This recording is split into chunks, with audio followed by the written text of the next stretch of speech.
Hi guys, today we're going to take a look at level 150 to 250 monk guide. It's a bit of an strange range, I guess, but the thing with the monk is it really becomes very powerful at level 250 when you unlock the Eldritch Moonspade and also the Cobra Bow.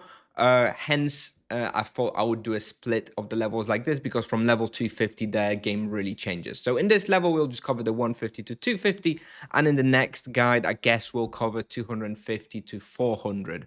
I guess would be the next sensible range. Anyway, let's get started. As usual, just start with the assumptions, prerequisites, premium account, some knowledge, experience with the game, and ability to research some stuff by yourself. Average fist fighting for this level to get the results that I give are usually somewhere between 90 to 100 fist in this level range would be what I would expect. You'll need some money, budget, obviously. You can go as expensive as you want or as cheap as you want, but you probably will need at least few hundred Tibia coins. And there's usual note, my guides are always primarily aimed at solo players. However, of course, you can still use it to progress your character for a team hunt as well. So, purchasable spells in this level range, we have Balance Brawl, which is the ranged etc for the monk. Super, super, super useful, very powerful. Highly recommend you get that as soon as possible. And at level 200, we get the Monk Familiar, which unfortunately not as great. Similar to other vocations, you kind of use it maybe in an emergency if you get trapped, or maybe to like help you kill some bosses, right? If you're doing Grimvale minis or stuff like that. But generally speaking, not useful for regular hunting. And the playstyle for this level range is exactly the same as in the previous guides, so not really much else to add. You're just using your regular rotation. As I said in the previous guide, I don't like giving advice on like the virtue or the exact rotation because that varies and changes based on the balance and state of the game. So you kind of do need to just see what the meta game is when you do watch this video, which may be 6 months from now, maybe 2 years from now. As of the recording of the video, I do generally recommend just going the simple way with Virtue of Justice and using the focus on the Chain Penance builder because it hits the hardest. So you would go like Chain Penance, Greater Flurry of Blows, Chain Penance, Flurry of Blows, Chain Penance, and then you would do your sweep and takedown spender. That is how I play in this level range now. However, this may change if, for example, Virtue of Harmony gets a buff. So impossible to say, but generally speaking, the playstyle for this level range is the same as in the previous one.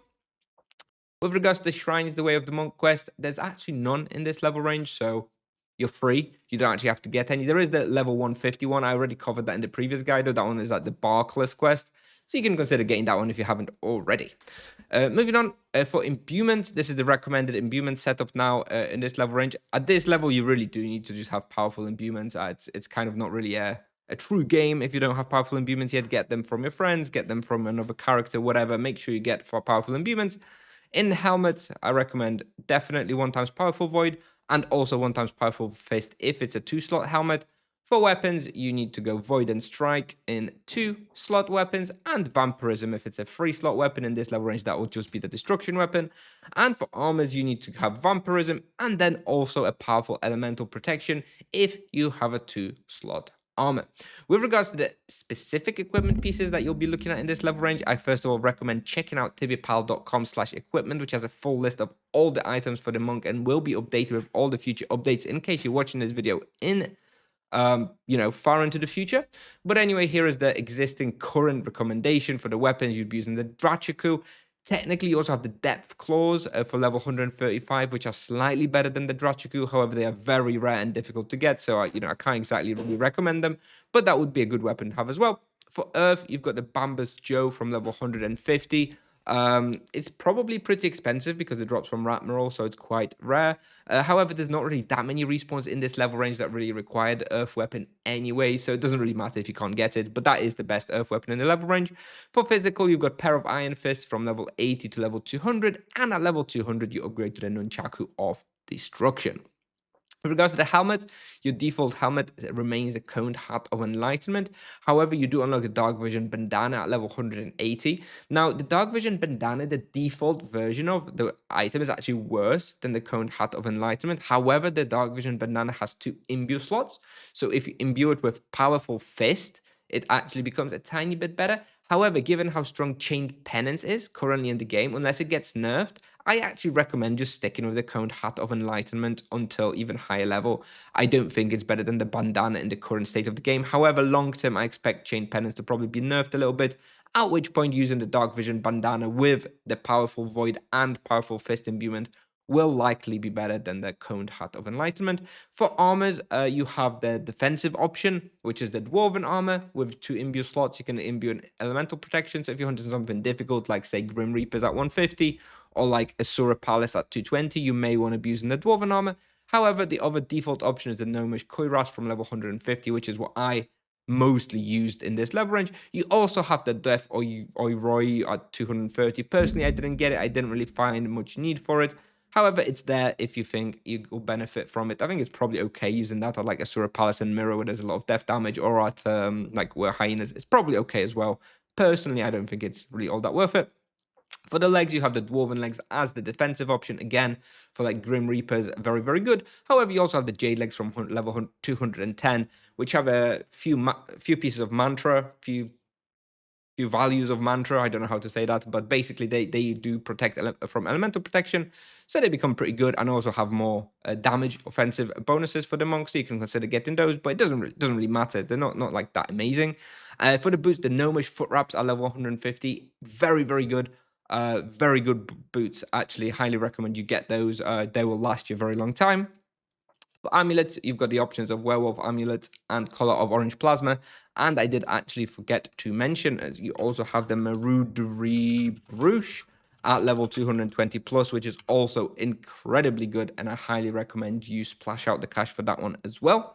And for the rings, you have the Ring of Orange Plasma and the Prismatic Ring for harder respawn. So by default, I use the Ring of Orange Plasma, but if you're hunting something difficult, you'll want to use the Prismatic Ring. And likewise in the amulet, you want to start off with the Werewolf Amulet at something like Grim Reapers, but then upgrade to like Collar of Orange Plasma when it's easier, and then eventually to the Maroodery Bruche at 220.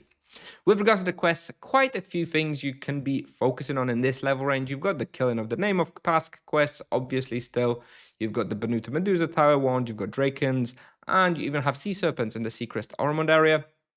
I recommend you finish all of the Zao Farmine related quests, so the New Frontier, Children of the Revolution, Wrath of the Emperor, Ape City. You should aim to have all of that fully completed in this level range. You should also complete Threatened Dreams for the Candy access. If you haven't already, make sure to do Pits of Inferno and Inquisition. You probably want to start the Grimvale quest as well, get the Were Lions access. You will probably want to progress the 20 Miles Beneath the Sea quest in Oromon for the Seacrest Serpents access. You may want to get started on a Bigfoot's Burden quest as well. You will want to be doing like Warzone 1 to 3 and then Warzone 4 to 6 pretty soon. So you kind of do want to do this so that when you actually come to start hunting Warzone 4 and 5 and 6, you'll have the cheaper entrance for 10 suspicious devices. To do that, you do need to complete Warzone 1 to 3 first.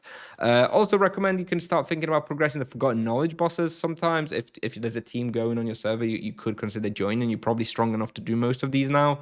And you may want to consider progressing Oromont points, stuff like Gloof Bandits, stuff like the Wildlife Raid, become more accessible for you at this level. So you probably want to start thinking about some Oromont points as well. With regards to the best EXP focused spots and power gaming, first and foremost, you've got your Yalahar Grim Reapers, and this is basically the go-to spot for this whole level range. If you're going to live there from level 150 to 250, that is going to be optimal in terms of experience. However, you do have a few pretty close, solid alternatives. You've got like Wildlife Raid. In Oromont, again, you will need 300 Oromont points, plus it's only active for like 20 minutes per hour. So, it's a good result, but it's kind of, big asterisk on that one. But yeah, something to consider. Otherwise, you have stuff like Lower Spike, where Hyenas, Medusa Tower, and then Asura Palace from 220, which are all, 10 to 20% worse than Grim Reapers. So it's okay, right? You're still going to get some solid experience. You can consider those. And with regards to profit-focused spots, this is the level range where you really start to making some serious profit.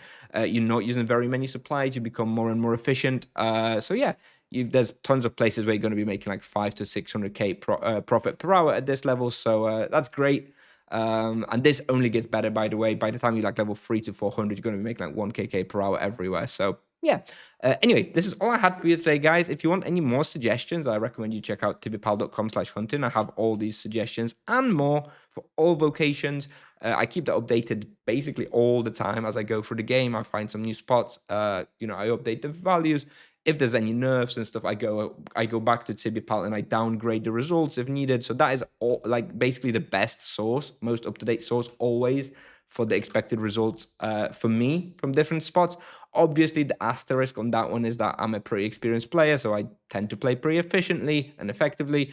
So they are generally pretty high results, and you may not get quite as high numbers, and that's fine, right? It's all about practice and getting better at the game. Anyway, this is what I have for you today, guys, in this level range. I hope you enjoyed the video. If you have any questions, let me know. Be happy to answer. And yeah, I guess I'll see you in the next monk guide range, which will be 250 to 400, probably in a couple of weeks. Anyway, thanks for watching. I'll see you in the next one. Bye bye.